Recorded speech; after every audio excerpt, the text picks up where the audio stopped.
ಯಾರೋ ನಟ ಕಿರಣ್ ರಾಜ್ ಅಂತೆ ಅವರ ಕಾರ್ ಅಪಘಾತವಾಗಿರುವಂತ ಒಂದು ಸುದ್ದಿ ಬರ್ತಾ ಇದೆ. ಏನಾಗಿದೆ ಪರಿಸ್ಥಿತಿ ಅನ್ನೋದನ್ನ ನೋಡ. ರಾನಿ ಚಿತ್ರದ ನಾಯಕ ನಟನ ಕಾರು ಅಪಘಾತವಾಗಿರೋದು.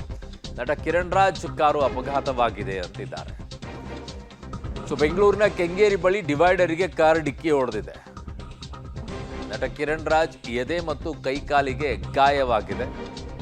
ಸೊ ಸ್ಥಳಕ್ಕೆ ಕೆಂಗೇರಿ ಸಂಚಾರಿ ಪೊಲೀಸರು ಭೇಟಿಯನ್ನ ನೀಡಿ ಪರಿಶೀಲನೆಯನ್ನ ಮಾಡ್ತಾ ಇದ್ದಾರೆ. ಖಾಸಗಿ ಆಸ್ಪತ್ರೆಯಲ್ಲಿ ನಟ ಕಿರಣ್ ರಾಜ್ಗೆ ಚಿಕಿತ್ಸೆಯನ್ನ ಈಗ ನೀಡಲಾಗ್ತಾ ಇದೆ.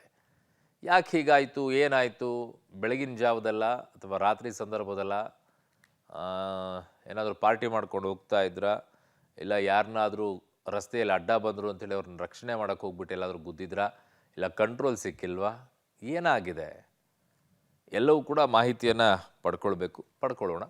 ಸೊ ಈಗ ಸದ್ಯಕ್ಕೆ ಸಿಗ್ತಾ ಇರುವಂಥ ಪ್ರಾಥಮಿಕ ಮಾಹಿತಿ ಏನು ಅಂತಂದರೆ ಅವರ ಕಾರು ಅಪಘಾತವಾಗಿದೆ, ಒಂದಿಷ್ಟು ಗಾಯಗಳಾಗಿದೆ, ಅವರಿಗೆ ಚಿಕಿತ್ಸೆಯನ್ನು ನೀಡಲಾಗ್ತಾ ಇದ್ದಾರೆ. ನಟ ಕಿರಣ್ ರಾಜ್ ಕಾರು ಅಪಘಾತವಾಗಿರೋದು, ಚಿಕಿತ್ಸೆಯನ್ನು ನೀಡ್ತಾ ಇರುವಂಥ ಫೋಟೋವನ್ನು ಕೂಡ ನಿಮ್ಗೆ ತೋರಿಸ್ತಾ ಇದ್ದೀವಿ. ಇನ್ನೊಂದು ಕಡೆಗೆ ಅವರ ಕಾರು ಅಪಘಾತವಾಗಿರುವಂಥ ದೃಶ್ಯವನ್ನು ಕೂಡ ತೋರಿಸ್ತಾ ಇದ್ದೀವಿ. ಅವರ ಎದೆ ಮತ್ತು ಕಾಲಿಗೆ ಗಾಯವಾಗಿದೆ. ಸೊ ಎದೆಗೆ ಗಾಯವಾಗಿರೋದ್ರಿಂದನೇ ರಿಬ್ಸನ್ನು ಚೆಕ್ ಮಾಡಬೇಕಾಗತ್ತೆ, ಅಲ್ಲಿ ಮೂಳೆ ಮುರಿದಿದೆಯಾ ಅಥವಾ ಇಲ್ವಾ ಏನು ಅಂತ ಹೇಳಿ. ಕಾರಣ ಬಲವಾಗಿ ಪೆಟ್ಟು ಬೀಳುತ್ತೆ. ಕಾರ್ ಅಪಘಾತ ಆದರೆ ಹಿಂಗೆ ಪೆಟ್ಟು ಬೀಳೋದಿಲ್ಲ. ಎರಡೇ ಪೋರ್ಷನ್ಗಳು ಹೆಚ್ಚಾಗಿ ಬೀಳುವಂಥದ್ದು, ಒಂದು ತಲೆ, ಒಂದು ಎದೆ ಭಾಗ, ಒಂದು ಕಾಲು ಭಾಗ. ಈ ಭಾಗಗಳಿಗೇ ಕಾರಲ್ಲಿ ಅತಿ ಹೆಚ್ಚಾಗಿ ಡ್ಯಾಮೇಜ್ ಆಗೋದು. ಸೊ ಹಾಗಾಗಿ ಈಗ ಸದ್ಯಕ್ಕೆ ಅವರಿಗೆ ಎದೆ ಮತ್ತು ಕೈಕಾಲಿಗೆ ಗಾಯ ಆಗಿದೆ ಅಂತ ಹೇಳ್ತಾ ಇದ್ದಾರೆ. ಕೆಂಗೇರಿ ಬಳಿ ನಡೆದಿರುವಂತಹ ಕಾರು ಅಪಘಾತ ಇದು. ಸೊ ಈಗ ಖಾಸಗಿ ಆಸ್ಪತ್ರೆಯಲ್ಲಿ ಚಿಕಿತ್ಸೆಯನ್ನು ಕೊಡ್ತಾ ಇದ್ದಾರೆ. ದೃಶ್ಯದಲ್ಲಿ ನೋಡ್ತಾ ಇದ್ದೀರಾ. ರಾನಿ ಚಿತ್ರದ ನಟ ಅಂತೆ ಕಿರಣ್ ರಾಜ್.